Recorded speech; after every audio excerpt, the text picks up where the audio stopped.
The Complete Grimm's Fairy Tales. This is Mother Hull. There was once a widow who had two daughters, one of them who was pretty and industrious, while the other was ugly and idle. But she was much fonder of the ugly and idle one, because she was her own daughter, and the other, who was her stepdaughter, was obliged to do all the work, and be the Cinderella of the house. Every day the poor girl had to sit by a well in the highway and spin until her fingers bled. Now it happened that one day the shuttle was marked with her blood, so she dipped it into the well to wash the mark off, but it dropped out of her hand and fell to the bottom. She began to weep and ran to her stepmother and told her of the mishap. But she scolded her sharply and was so merciless as to say, "Since you have let the shuttle fall in, you must fetch it out again." So the girl went back to the well and did not know what to do, and in her sorrow of her heart she jumped into the well to get the shuttle. She lost her senses, and when she awoke she came to herself again. She was in a lovely meadow where the sun was shining, and there were thousands of flowers growing. Across this meadow she went, and at last came to a baker's oven full of bread. And the bread cried out, "Oh, take me out, or I shall burn. I have been baked for a long time." So she went up to it and took out all the loaves, one after another, with the bread shovel. After that she went until she came to a tree covered in apples, which one cried out to her, "Oh, shake me, we are apples all so ripe."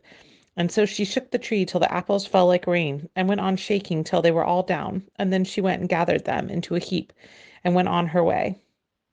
At last she came to a little house, out of which an old woman peeped, but she had such large teeth that the girl was frightened, and was about to run away, but the old woman cried out to her, "What are you afraid of, dear child? Stay with me, and if you do all the work in the house properly, you shall be the better for it. Only you must take care to make my bed well, and shake it thoroughly till the feathers fly, for then there is snow on earth, for I am Mother Hull." As the old woman spoke out so kindly to her, the girl took courage and agreed to enter her service. She attended to everything with satisfaction of her mistress, and always shook the bed so vigorously that the feathers flew about like snowflakes. She had such a pleasant life with her, never an angry word, and to eat all she had boiled and roast meat every day. She stayed at home with Mother Hall before she became sad. At first she did not know what was the matter with her, but found at length that it was homesickness.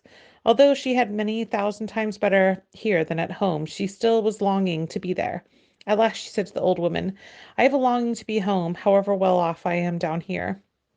I cannot stay any longer. I must go again up to my own people." Mother Hall said, "I am pleased that you long for your home again, and as you have served me so truly, I myself will take you up again." Thereupon she took her hand and led her to a large door.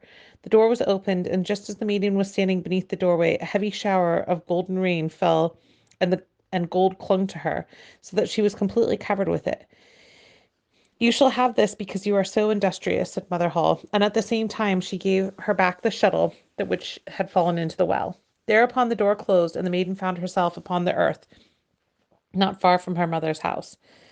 And as she went into the yard, a rooster was sitting on the well and yelled, "Cock-a-doodle-doo!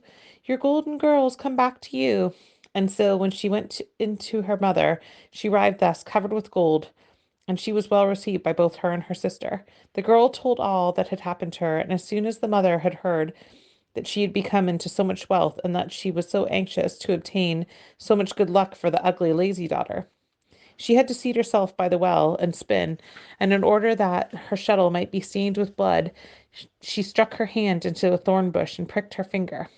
Then she threw her shuttle into the well and jumped in after it.